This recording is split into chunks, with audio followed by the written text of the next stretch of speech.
Hey guys, David from the Modern Martial Artist here. Just quick heads up, this is now an official podcast and there are links below so you could download it right to your phone or laptop. So, moving on. Rather than go over the controversy of who won this fight, who did not win this fight, terrible judging, I wanted to go into how Till managed to frustrate Wonderboy so much, the strategies they both used, and why people accuse Wonderboy of being such a boring fighter so often, in the same way they used to accuse Anderson Silva.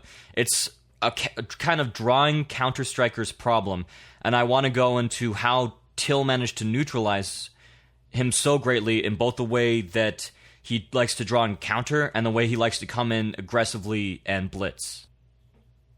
Now, a crucial part of Wonderboy's strategy, if he hopes to control the fight, is distance control, which means he's able to effectively keep them at a far enough range to where they need to really reach, move in, bend low. Either they're taking huge steps or they're coming in off balance, trying to lean in to finally catch Wonderboy. And there were a number of things from the beginning that would make this a difficult strategy. It would make it difficult for Wonderboy to use his regular strategy. With Till, one of them is that Till is taller and really freaking big and has a big reach on his own. But to Till's credit, Till did everything he could to capitalize on that. In order to maintain distance, basically, you need to pose enough of a threat to make the guy stay away. And how Wonderboy does this is with his lead leg sidekick, primarily. He throws these really soft, quick, pitter-patter shots to the shin, which basically is meant to just break the guy's balance, make him hesitant to step in. And he'll circle and jab on occasion, but mostly it's just these lead leg sidekicks with this incredible range. And Till did everything he could to make himself to leave no openings whatsoever. He's turned sideways even more than normal. He's keeping his hands low, and he's keeping his head high. And with his arm in the way and his body entirely sideways, it's really hard for Thompson to actually land.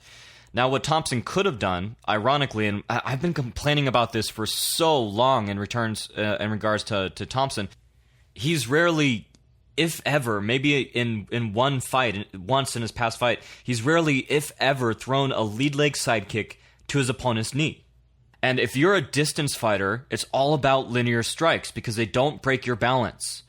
If you're an in-out fighter who likes to stay, on the outside of your opponent's range and you want to keep them away, then you need linear strikes. I mean, it's all about John Jones in that case, with his extended lead hand, intentional or not, eye pokes, and his lead leg side kicks and his oblique kicks.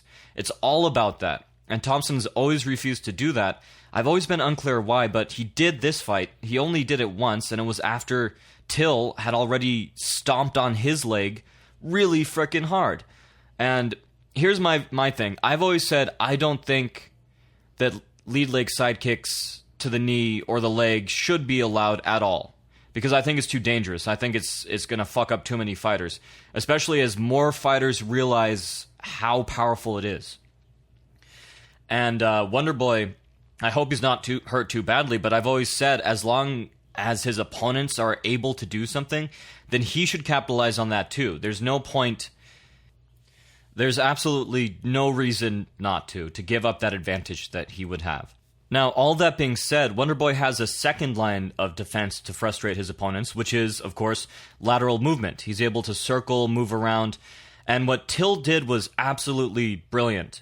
Whether it was his coaches or him who came up with this strategy, he moved forward throwing pretty much absolutely 100% nothing.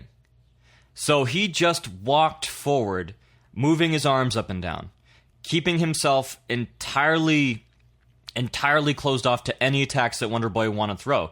He's now at this point forced the counterpuncher to commit. If he just stood there in the middle of the ring and threw nothing, then Wonderboy could have cut those angles on him. And he did try a couple times. Every time he did, he barely hit anything. And I was really confused that so many people thought that Till was actually the aggressor in this fight, because he wasn't. If you actually watch the fight, the person risking everything, the person coming in with power shots, is 80% of the time Wonderboy. But what Till did and why people thought he was the aggressor is he just kept moving forward. That's all. That's literally all he did. Move forward and throw nothing that would ever get him into trouble. Stay upright, keep his hands by his body, give little pitter-patter leg shots. And I'm not saying he didn't land some good ones, but I think he landed like 3. He landed the side kicks, which were all good. But as far as the signature Muay Thai round kicks, he didn't really land very many hard ones. Most of them were the little pitter-patter. I mean, they still hurt, don't get me wrong, but they're like jabs at that point. When you're throwing with your lead leg, just little taps, like, those karate kicks versus the Muay Thai swinging around like a baseball bat kicks. Now, people were also kind of criticizing Till, like, he has Wonderboy against the cage. Why isn't he throwing anything?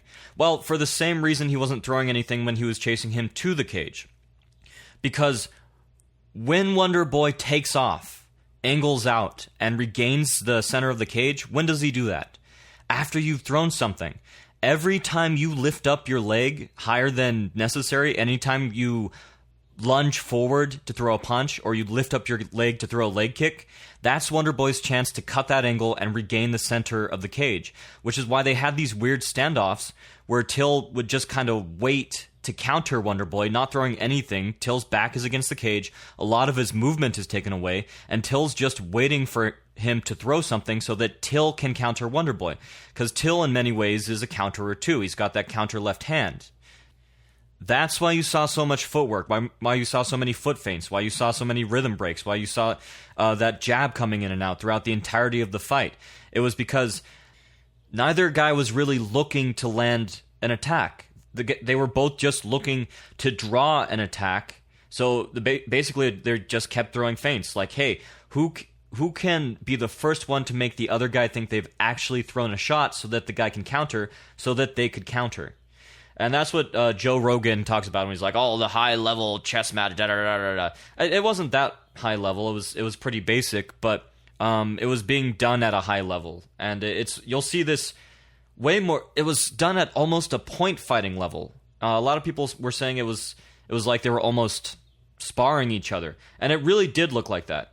It really did look like it was a point fighting match. And a lot of that is because both of them had one-shot knockout power. So with the first strike is going to do a lot of damage, then yeah, you feint. You really feint and you really try to draw. Now, Wonderboy isn't that one-dimensional. He does have great attacks, and he blitzes, but he blitzes in kind of a new way with these angle changes. In the same way that Dillashaw does, in the same way that in the same way that Cruz does. So Till did a great job dispelling that too.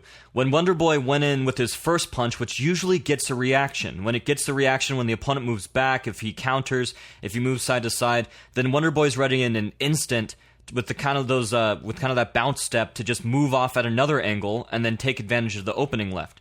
Till, being the bigger guy, didn't really need to do that, and Wonderboy himself pointed that out. But what he did that was also genius is he just went into this kind of tight shell and poked his elbows out at Wonderboy. So if Wonderboy's coming straight forward, he's just going to run into an elbow. Hopefully not get countered with one of Till's elbows, because he has some great ones. And just stay stationary, not let Wonderboy move around him, just kind of turn with him in a tight shell. So he took away both of Wonderboy's primary weapons.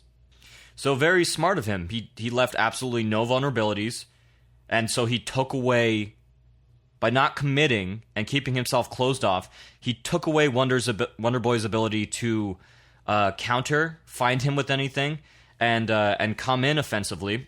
And so he took away his distance management in that way.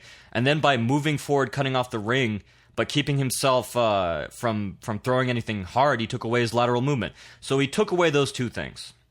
And then he refused to move or be baited by Wonderboy's attacks, so he took away that last kind of component of Wonderboy's game. So what could Wonderboy have done to make this, instead of a controversy? Because I feel Wonderboy has way more tools, has way more talent than Till. But all the fancy stance switching and angles and footwork is not going to do anything if you don't have an effective overall strategy. And I think either Wonderboy or his corner just really misdiagnosed the problem and decided to fight the fight that they always fight. And in this case, the distance management and circle strategy that they usually use could not have worked without linear kicks as well to the leg because the body wasn't open.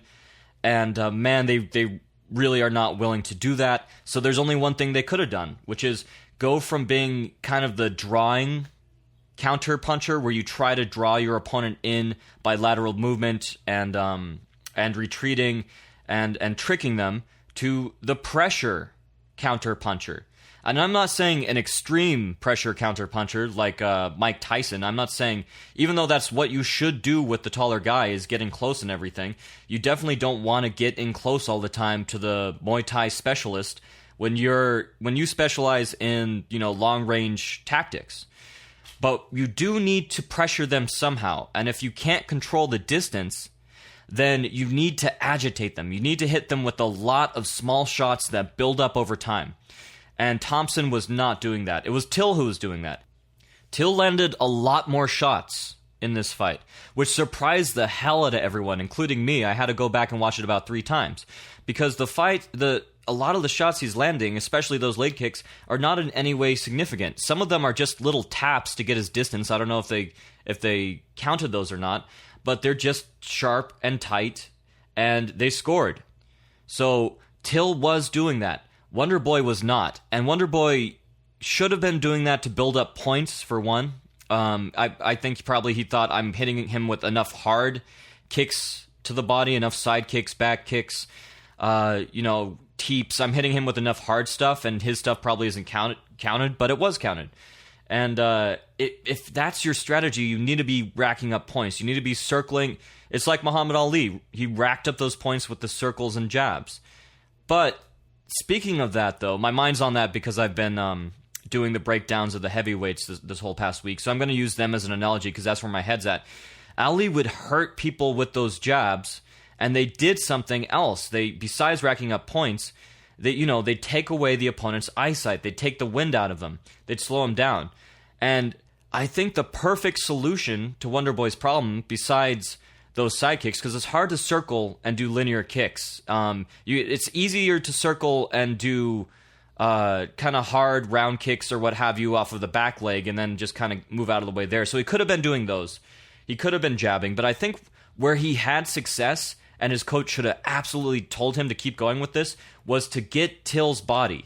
Every time Wonder Boy came in with that fancy footwork or blitzed, he landed to the body. He rarely landed hard to the head, except for the few times when Till did come in, which wasn't very often, because Till would just lean back out of the way. That's all he had to do this entire fight to win the fight, is just walk forward, stay closed off, and then throw almost meaningless shots.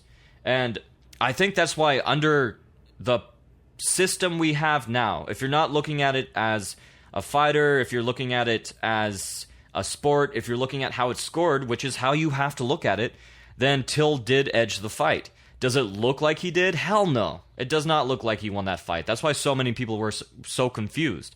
But if you're going by the system, then yeah, he won, I think 3 out of 5 he won. And I say that as a huge Wonder Boy Thompson fan. But I was annoyed because I felt that Thompson had the tools to win.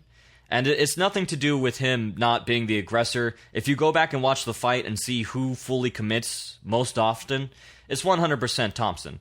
So that's unfair to him. But you have to give the credit to Till for having a brilliant strategy, even though it didn't look like one to the casual observer. That it just looked like Wonder Boy had a really off night, and people are probably wondering, like, why? Why is this fight so boring? Well, that's why. Because he took away the counter punches from the counter puncher, who likes to draw you in.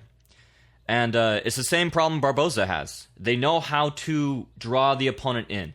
When the opponent stays on top of them, keeps them engaging, in the case of Barboza, they don't know how to deal with it. Wonder Boy does, but Barboza doesn't. This is another strategy where you just don't engage, but you keep moving forward to cut off the ring to take away their movement. Now by staying closed off, taking away their movement, you've taken away both of their tools. What's left? You have to pressure them. You have to give a bunch of tiny shots that build up over time. It has to be to the lead leg, and it has to be to the body. And Wonder Boy had success every time he did those two things. He definitely did not do them enough. So, yeah, that's what I think of that fight. Hopefully Wonderboy can make an adjustment. Hopefully this isn't seen as a huge loss to him and he's still able to get, top 5 guys and then eventually get that championship, but we'll see. I don't see Till's strategy working on for this fight on others in the division, obviously. But that being said, if he adjusts his strategy this much every fight, then he could take it just on tactics. He has enough talent to take it on tactics alone. So, then again, Woodley's a great tactician himself. So we'll see who eventually ends up fighting him if Till ever does. So those are my thoughts for today. I hope I didn't make it seem like I didn't think Till landed any hard shots. He definitely did. That last round, he did knock Wonderboy down. I was just going over what was happening, the 95% of the fight, the rest of it. And, like I said, good for him for the strategy and good for him for picking his shots. So that's it for today. You can get my books on power and footwork on modernmartialartist.com. That's modernmartialartist.com. They're both great books, $10 to $15. Power of the Pros is out right now in paperback, and you're able to download it off of the site.